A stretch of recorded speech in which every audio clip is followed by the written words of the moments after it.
Chris Olds, Beckett Baseball here. I'm at the National in Baltimore at the baseball card exchange booth. Dealer Steve Hart is pretty well known for his old school packs and vintage wax, as well as a lot of other things. This is one of the only booths you'll find that has a wide selection of vintage packs as well. Here he is.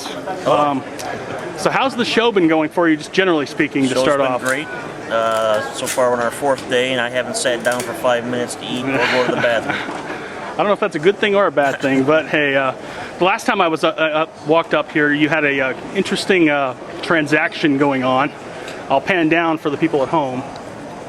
An 86-87 Fleer wax box, aka the home of Michael Jordan.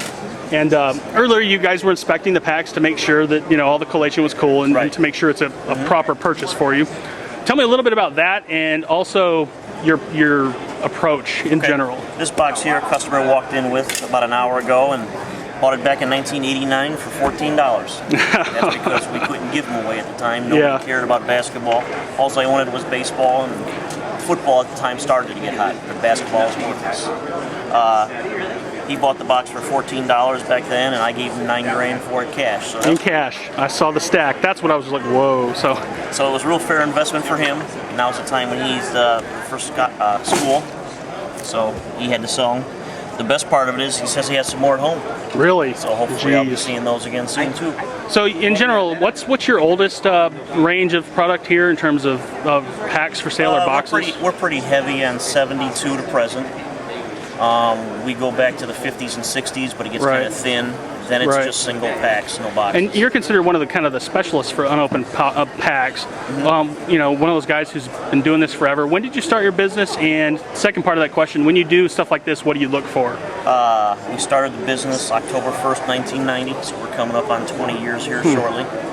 And did shows before that, starting in '85. So basically 25 years I've been actively buying and selling.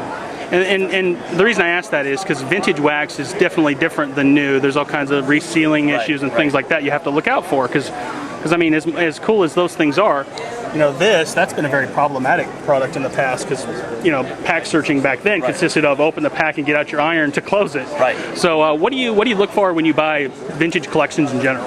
On unopened material, you have to look for the seals on the back, that they have the original roller mark that came off the machine from either Topps or Fleer, and along with the corners. Once the pack has been opened and tried to reseal, the corners kind of crack and flake a little bit. The paper itself. Yes, exactly. And what's if you had one pack to open, not necessarily of your inventory, just in general, your dream pack, what would it be, and have you done that? If one of these days we can find some pre-war packs, I would love to open them. Cool. As far as post-war packs that we know exist, probably a 52 pack. Cool, right on. So, anything else you'd like to add, or any other thoughts come to mind at a show like this? I think the show's been great here in Baltimore. I hope we return to the East Coast again.